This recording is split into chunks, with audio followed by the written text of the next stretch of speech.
It is now my honor to present another one of the NEA Foundation's most distinguished recognitions, the Outstanding Service to Public Education Award. This award is reserved for individuals whose leadership, vision, and lifelong commitment have made an indelible impact on public education and on the lives of countless young people across our nation. It celebrates those who not only imagine a better future for students, but who dedicate their careers to building it. Tonight's recipient embodies that spirit in every way.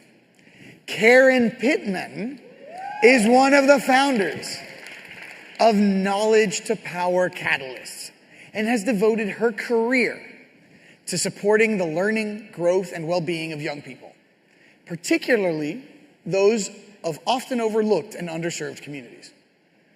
Her efforts have encouraged broader, bolder action focused on what youth truly needs to succeed. Karen's dedication has earned her several honors, including the National Commission for African American Education August F. Hawkins Service Award, the American Youth Policy Forum Decade of Service Award for Sustained Visionary Leadership in Advancing Youth Policy Award, the Healthy Teen Network Spirit of Service Award. If that's not enough, she was named among the Nonprofit Times Power and Influence Top 50 in 2009 and recognized as one of the 25 most influential leaders in after school by the National After School Association.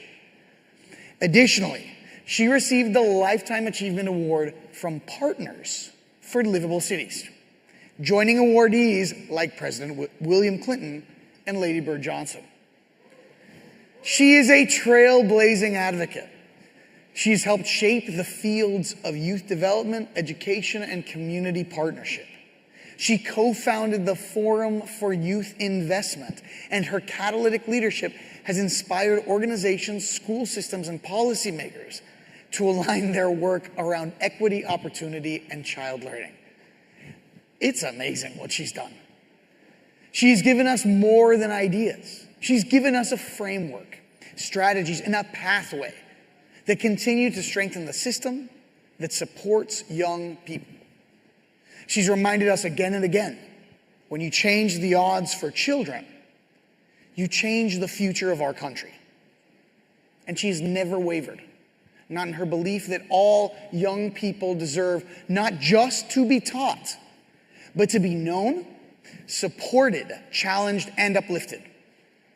Tonight, we recognize her extraordinary contributions, her relentless pursuit of equity, and her unwavering commitment to improving educational experiences and life outcomes for students everywhere. With all of the honor, please join me in celebrating the NEA Foundation's 2026 Outstanding Service to Public Education Award recipient, Karen Pittman.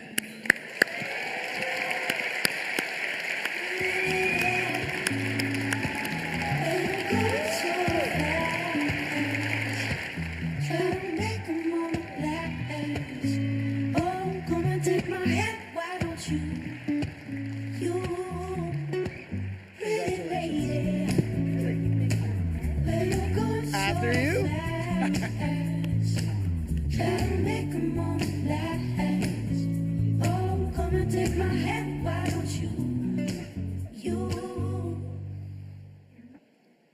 Wow. This award is an unexpected and much appreciated surprise. As you heard, I've received awards before from adolescent health, community planning, after-school and youth development organizations for my commitment to ensuring that young people farthest from opportunity have the relationships and resources they need to thrive. Over the past decade, I've spent more and more time with K-12 educators, administrators, and researchers. So much time, in fact, that some in the out-of-school space wondered whether I'd abandon my commitment to helping them build after-school systems. But my focus, in truth, has never really been on building systems. It has always been on developing adolescents. But adolescents to thrive need systems that are thriving. My goal not to pursue my middle school math teacher, to become a middle school math teacher, came out of that commitment to make sure that young people were thriving. That goal to be a middle school math teacher came from the fact that I received a truly excellent education in the DC public schools, including attending Jefferson Junior High, now Jefferson Middle School, just a couple blocks from here.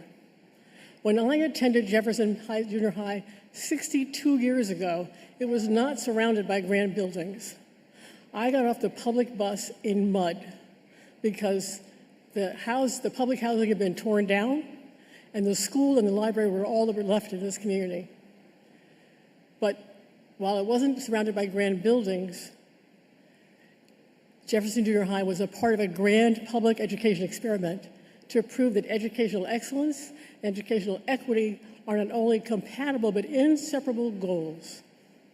60 plus years ago, I benefited from looping, block scheduling, team teaching, project-based learning, and the expectation that every student be fully engaged in academic and extracurricular endeavors.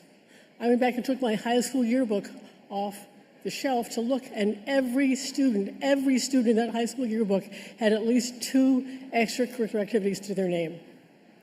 My classmates were the friends of congressmen and cab drivers. My teachers were my heroes. So why didn't I pursue my goal to become a middle school math teacher? Because I spent my college summers at an educational camp for teenagers developed by David Weichert, the founder of the Highest Scope Educational Research Foundation and the researcher behind the Perry Preschool Project. David believed and proved that active learning approaches are as essential for teenagers as they are for preschoolers. After 3 summers there, by the time I graduated from college, I knew that my work would not be in school or after-school systems. My calling was to bring the principles of active learning and positive youth development into both systems. And this award tells me that I have succeeded.